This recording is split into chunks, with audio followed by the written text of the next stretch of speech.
Welcome to Take 5, your 5-minute inspirational message from Solid Rock Drogheda. In yesterday's Take 5, we looked at the Christmas story and how it was foreshadowed in the Old Testament book of Jonah.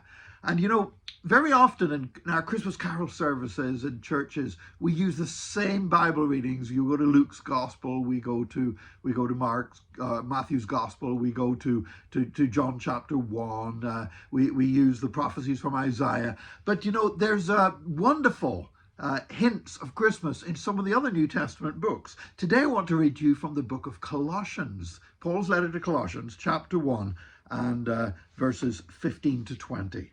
It says, "The Son is the image of the invisible God, the firstborn over all creation. For in him all things were created, things in heaven and on earth, visible and invisible, whether thrones or powers or rulers or authorities. All things have been created through him and for him. He is before all things, and in him all things hold together. And he is the head of the body, the church. He is the beginning and the firstborn from among the dead, so that in everything he might have the supremacy. For God was pleased to have all his fullness dwell in him, and through him to reconcile to himself all things, whether things on earth or things in heaven, by making peace through his blood shed on the cross." Now here we have an incredible contrast. We have a contrast between who the Son of God was before he came as Jesus, and then what happened through his coming as a man in human form. So in verses 15 and 16, we see the Son of God as he pre-existed before the birth of Jesus, before the conception and birth of Jesus. So it says that the Son is the image of God. So God the Son was already there to show forth the fullness of the glory of God the Father. It's like in the book of Hebrews, it says God showed himself to us in many ways, but in these last days he has shown us himself by his Son. Then it also says Jesus is the firstborn, or the Son, God the Son is the firstborn over all creation. That word firstborn is not implying that he was somehow created himself, but the idea of the firstborn is it's one of dominance.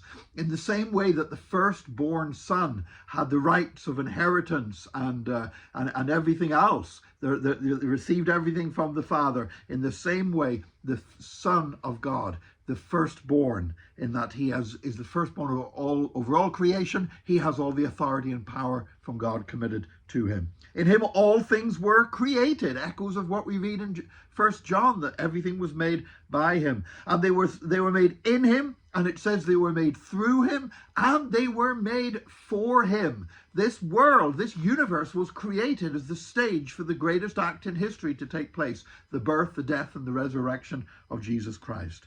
It says that he was there before, he is before all things. So he pre-existed for eternity, long before creation. And in him, all things hold together. You know, I love that, because our bodies, like everything else in this universe, is made up of atoms, and there's electrons and these little particles circling around each other. And you know what? Without them being held together, they would just disintegrate and fly in different directions. But God the Son is the one who holds it all together. Then, that was in verses 15 and 16. In verses 17 and 18, it says that he is the head of the body, which is the church. He's the beginning and the firstborn from among the dead, because as Jesus was raised from the dead, so we shall be raised also. And he has the supremacy over everything. He's exalted that at the name of Jesus, every knee must bow. And this is talking now about after his coming to earth. This is not, before we were looking at God the Son in all eternity, now all eternity past, now we're looking at the Son of God in all eternity future. How did this come about? Well, verses 19 and 20 tells us that God had all his fullness to dwell in God the Son. When Jesus, and this is an incredible thought, all the fullness of the infinite God was packed into a baby in the womb of Mary. And he came to reconcile all things, to bridge the gap that sin had created between man and God. And he came to reconcile all things in earth and all things in heaven, just as Jesus prayed. Thy will be done on earth as it is in heaven. That's only possible because Jesus came in the incarnation and was born through Mary. And then that we have peace through his blood shed on the cross. Jesus came, and the purpose why he came was to die on the cross for us. So here in these few verses in the letter of Colossians, it's the Christmas story again. It's who God the Son was before he came to earth as the Son of Mary.